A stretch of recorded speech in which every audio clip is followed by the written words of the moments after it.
രജിത്ത്, കഴിഞ്ഞ ദിവസമാണ് മലയാളം ചോദ്യപേപ്പറിൽ ഗുരുതരമായ അക്ഷരത്തെറ്റുകൾ 24 പുറത്തുവിട്ടത്. അത് 27 ചോദ്യങ്ങളിൽ 14 അക്ഷരത്തെറ്റുകളാണ് ഉണ്ടായത്. എന്തായാലും ഹയർ സെക്കൻഡറി ചോദ്യപേപ്പറുകളിൽ കൂടുതൽ അക്ഷരത്തെറ്റുകളുണ്ട് എന്നുള്ളതാണ് ഇപ്പോൾ പുറത്തു വരുന്ന വിവരം. അത് ഇപ്രകാരമാണ്.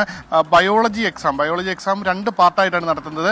Zoology, botany. ഈ സുവോളജി, ബോട്ടണി എക്സാമുകളിൽ 2 ചോദ്യപേപ്പറുകളുടെ മലയാളം പരിഭാഷയിൽ 20 തെറ്റുകളാണ് കടന്നുകൂടിയിരിക്കുന്നത്. അതുകൂടാതെ പ്ലസ് ടു കെമിസ്ട്രി എക്സാമിൽ 6 തെറ്റുകളുണ്ട്.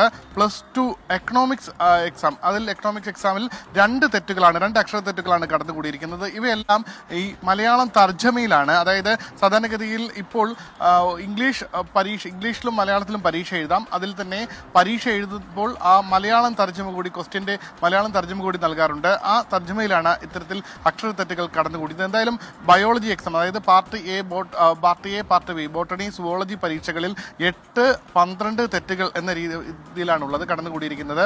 ഉദാഹരണങ്ങൾ ഓരോന്നായി വായിച്ചാൽ വിപുലീകരിച്ചെഴുതുക എന്നതിന് പകരം വിപുലീകരിച്ചെഴുതുക എന്നതിന്